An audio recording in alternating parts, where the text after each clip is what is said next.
Press वार्ता का उद्देश्य जो महामहिम राष्ट्रपति का भाषण हुआ है जिसमें उन्होंने सरकार की उपलब्धियों को बिंदुवार बताया है, उसकी एक प्रति आपको उपलब्ध कराना।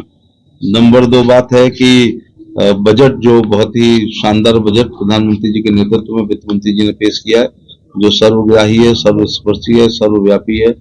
किसान का, मजदूर का, छात्रों का, उद्योगपतियों का, सबका ख्याल रखा गया। कोई टैक्स एक्स्ट्रा नहीं लगा है और लगभग 7 लाख तक शायद कोई टैक्स का भार 7 लाख के इनकम तक नहीं पड़ेगा, जिसमें ये वाले बजट मुझे ऐसा लग रहा है कि भारत 2047 में जब अपनी आजादी के 100 साल मनाएगा और हम नंबर 1 इकोनॉमी होंगे या हम सुपर पावर होंगे या हम एक विश्व गुरु होंगे, विकसित राष्ट्र होंगे, उसकी बुनियाद रखने वाला ये अकेला बजट नहीं है। पिछले 10 बजट उसी की बुनियाद को रखने वाले हैं। मैं 67 बनाम 10 की अगर तुलना करूंगा तो ये 10 साल भारी पड़ रहे हैं 67 साल पर। 7 हमें एम्स मिली थी विरासत में और जिसको बढ़ा करके 22 कर दिया गया है।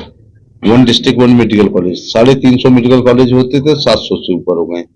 यूजी की संख्या जितनी थी एमबीबीएस की उससे दुगनी कर दी गई है, जबकि 10 साल में आबादी दुगनी हुई। पीजी की संख्या से दुगनी बल्कि 107 और 126% बढ़ा दिया गया है।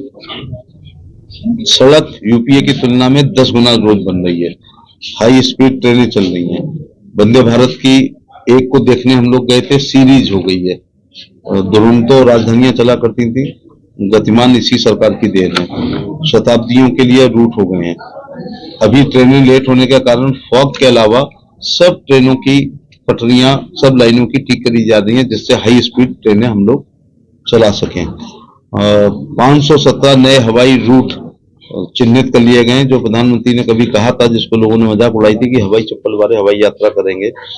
ये गोरखपुर से मुंबई जाते हुए मैंने देख लिया है कि वो इतने फर्स्ट टाइमर थे कि अपने बैग को अपनी गोद में लिए लेके शुरुआत समय में बैठे थे जब तक एयर होस्टेस नहीं आई। जबकि महिलाओं के ये एलबी के पर्स को भी आजकल ऊपर रखा जाता है, छोटा सा पर्स। आप कुछ नहीं रख सकते। अब अपने इंसुलिन के बैग को भी अपनी गोद में नहीं रख सकते। वो सब गोद में रखे थे, तो मैं समझ गया कि ये फर्स्ट टाइमर है। तो 1000 नए एयरक्राफ्ट आ रहे हैं।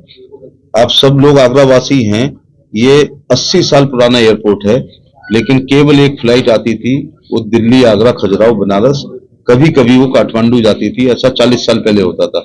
इसी मोदी जी का कार्यकाल कह लो या मेरे वाले 4.5 पौने 5 साल में अब लखनऊ आगरा, आगरा लखनऊ, आगरा जयपुर, आगरा बेंगलोर, आगरा अहमदाबाद, आगरा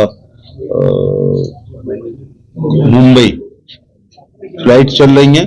और जो सिविल एयरपोर्ट की उपलब्धि मैंने अभी आपको बताई है,